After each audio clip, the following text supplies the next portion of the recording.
last night here at home. Their penultimate home game in the regular season was 112-108 against the Sixers. They are going to play in Orlando tomorrow night. They're scheduled to play the Magic at 7 o'clock. That's your tip-off.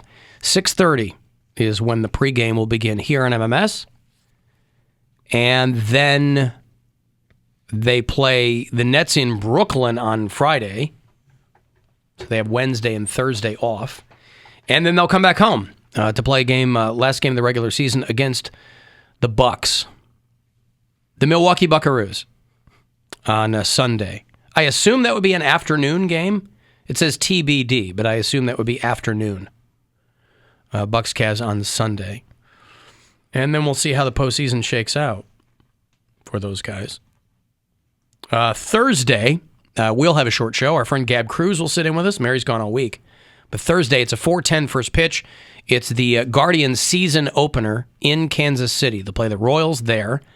And then a week from Friday, the 15th, is the home opener, where they'll be here to play the San Francisco Giants. We'll be doing the show live downtown, and I'll tell you very soon where we'll be. Regular show time, because it's a night game. First in a quarter century for the home opener. So 7:10 start, I think, on the 15th at Progressive Field. There's a weatherman at NBC4 in Washington, D.C., WRC television, and he's talking about tornadoes, and he's looking at the map, and he goes, this looks like it's going to be over my house. So he calls his kids during the weather report, tells them to get in the basement. I'm tracking this so closely now. This is going to go right over my house. Can't you there, buddy? Yeah. All right, hey man, I want you to get down in the basement. We got a tornado warning. All right, so I want to make sure you and Callie get downstairs as soon as you can. Okay? Yeah, get down there right now. Get in that bedroom down there, and just kind of wait for like 10, 15 minutes. Okay? Do it now. All right, thanks, buddy. All right, so that was just, got to warn my kids, because I know where my kids are doing right now. They're probably online gaming, and they're not seeing this. Oh, my God! Tornado! Tornado! Would have been great if his kid, because that was probably set Go up. on. It's probably set up. Would have been great if his kid had dropped an F-bomb or something during the... Forget that, man. Dad, what the hell? Dad, your broadcast is making me have lag. Lag. I thought you were gonna say it would have been awesome if his house got torn down as he was talking, like Dad! Oh my God! Tornado! Tornado! Help! That's where your head goes, right? You would have loved that if, the house had just been fell. destroyed as he's talking to. He hears the screams of his children while he's talking to him. I gotta get home. I've got to get out of here. My children, I believe, might be dead.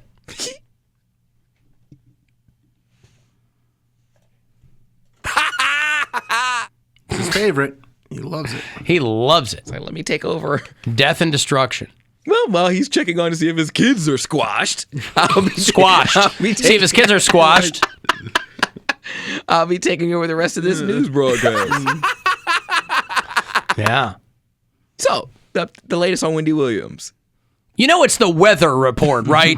It doesn't just because you slide in become the pop culture report. How you doing? Jesus. He's not doing so well. He's checking on his kids because of the tornado. Neither is she, though. I went light of the world news. Oh, God, you sent me that TikTok of that guy. Did you send it to the group chat? Yeah, that's a group. Yeah. The guy pretending to make Wendy Williams smell his balls. He's got a stinky finger and plays it in front of the Wendy Williams fainting in her Statue of Liberty outfit. Oh my God! Tornado! I'll put it on Tornado! I'll put it on my Instagram story so people can see it. It's a good visual gag. Last Cavs game is at 3:30 p.m. is what Stephen Canton says on Sunday. Oh. There you go. I wonder if that's going to be on ABC. That's usually The American Broadcasting Company? Oh, that one. Yeah. That's the one. Oh, all right. Because that's, a good matchup. It's going to be a meaningful game probably for the Cavs and probably for the Bucks too, just based on seeding. Yeah. Because everything's pretty close. Seeding, not seating. Yeah, seeding. Because I think the Bucks are the 3 seed right now. Maybe, let me see what it is. Today, by the way, I don't hear a lot of, I didn't see a lot of coverage on it. Maybe we're getting to that point where it's just this side of too far away. 54 years ago today, Dr. Martin Luther King Jr. was killed. Damn. April 4th, 1968. I think my math is correct. What? Nothing. I thought you were waiting for me to laugh. I'm like, I'm not going to laugh at that. But then you did anyway. I laughed at the fact that he was waiting for me to laugh. I wasn't waiting for you to laugh. That's what I thought you were, though. Why? Because you looked over here. No, I didn't. I was looking at my screen. No. I looked at my screen. Were you... But go ahead. Do you remember where you were when Martin Luther King got shot? I wasn't alive yet, son of a bitch. He was shot in Memphis, Tennessee. He was at the Lorraine Motel. He was killed by a man named James Earl Ray. I wonder, does he have remorse? Well, he's dead now. But he didn't know. He was a very open racist. He was telling people he was going to shoot Martin Luther King Jr. I remember being in Michigan. How much do you think the CIA paid him? Jesus. Man, I mean, yeah. Well, he got shot. You know, King was on. There's that famous photo of him on that balcony, or the guy's pointing to the direction of the shot, and he was shot through the jaw, and he got shot in the jaw, and it severed his spinal cord. Damn. Yeah, but I remember being in Michigan years ago. I mean, I moved there in '95 for work. And I remember seeing a bumper sticker on a car that said, "I'd rather celebrate James Earl Ray Day." And I was like, Jesus Christ, where am I? I'm like, where am I? I didn't know anything about Michigan until I moved there. And a bumper sticker like that could be on any car in any state. Like, where could you buy that? The company that was making them. In Michigan. Company making them. Now, that was a long time ago. I don't even think a lot of people know who James Earl Ray is anymore. But he was the guy who, I think he initially copped to it, and then he was like, no. He came up with some stupid, convoluted story that he was a patsy. He made up some guy that, maybe they were like, "You're going to go to the electric chair, bro, if you don't figure something out here." And I think he got life without parole, but he died. James Earl Ray died late 90s, I think. Yeah, 98. But boy, he was a hero to a lot of people for a while. It's crazy that someone could be that evil. Like, it's people do evil things all the time, but then to co-sign that evil. That's why it's so gross when you see all these like Republican lawmakers tweeting about Martin Luther King Jr. on MLK Day. Right. And all He that. was It's a like, hoe. bro, if you were like good stuff, Yeah, they'll say- cherry picking the speeches and stuff, and I'm like, man, if you had been alive, You hate this guy, yeah. you might have been. I mean, those guys were alive, but you might have been more on the James Earl Ray side, albeit quietly. But Yeah, do they think that Martin Luther King Jr. wouldn't have been on the side of Black Lives Matter? yeah, I don't know what people think. But I was just surprised to see that other than, I'm sure maybe the History Channel is doing something on it today. I don't know, but I was surprised that I didn't see much on that. But maybe it's getting far enough away. 1968, maybe that's just, I don't know. Maybe it's progressively being lost to the sands of time. That's not that long ago, but... Do you think people just knew, like, if you spoke out about anything, you were probably going to die? Like, because he wasn't a random guy. He had been a rabble rouser for a while. But it just was a series of assassinations at that time. Like, Yes. King wasn't the first, Right. and then he wasn't the last. I don't even think JFK's brother, what was his brother's name that got shot? RFK? Robert? Robert Kennedy? Yeah, Robert Kennedy. Yeah. He wasn't even the last, and they thought he was going to run for president and probably win. So, like, anybody who had a different opinion that had some level of influence, pow, like immediately. That was a hot time in history, man. I mean, it was civil rights and people who were speaking up on one side or the other, and that was an extraordinarily emotionally charged time. There are all kinds of different forces coming together. And that's why, what you see going on now are just echoes of that. People who have been emboldened to say the quiet part out loud. In the 60s, there were still people saying the loud part out loud. I mean, they weren't, they were still like talking about lynching, black kids and things like that. And there's still a lot of people that talk that way, that still feel that way, and it's real gross. Yeah. Hey, Tony. Hey, Alan, how are you, man? Tony, what's going on? Hey, quick note, man. A lot of people don't understand that Martin Luther King was actually, yes, he was shot in the face, he was shot in the chest, but he did not die at the Lorraine Motel. He was actually taken to the hospital and then was still alive. And, they had already planned his death for, many years after he met the Honorable Elijah Muhammad in 1966. And he changed his tune from, nonviolence and love everybody and love your enemy to separation and pulling the troops out of the Vietnam. So when he changed his tune, that's when they said, okay, you not only have to go, but you're going to go not only by assassination, but they actually smothered him at the hospital with pillows, and they killed him at the hospital. Wait. That's an actual fact. I was with you for a while there. I don't know. How is that a fact that they got him to the who smothered him at the hospital? Well, I mean, there were agents following him through the Hoover administration and the FBI. So, I mean, they had already threatened him, and they were sending him letters. You should kill yourself. You should kill yourself. We have evidence on you that right. you're sleeping around with other women. Right. So yeah. So, but also, I mean, but he's what I'm saying is that he sustained what I would think then would have probably been a likely fatal injury. It seems unnecessary to smother him in the hospital, and I would also think they would have had serious security around him too. Yeah, but he had some security around him, but some of them were patsies also, like Jesse Jackson, and these people around him were actually agents to keep an eye on him. But the big key here, Alan, that you have to take into consideration is that he met Elijah Muhammad in 1966 at Elijah Muhammad's home.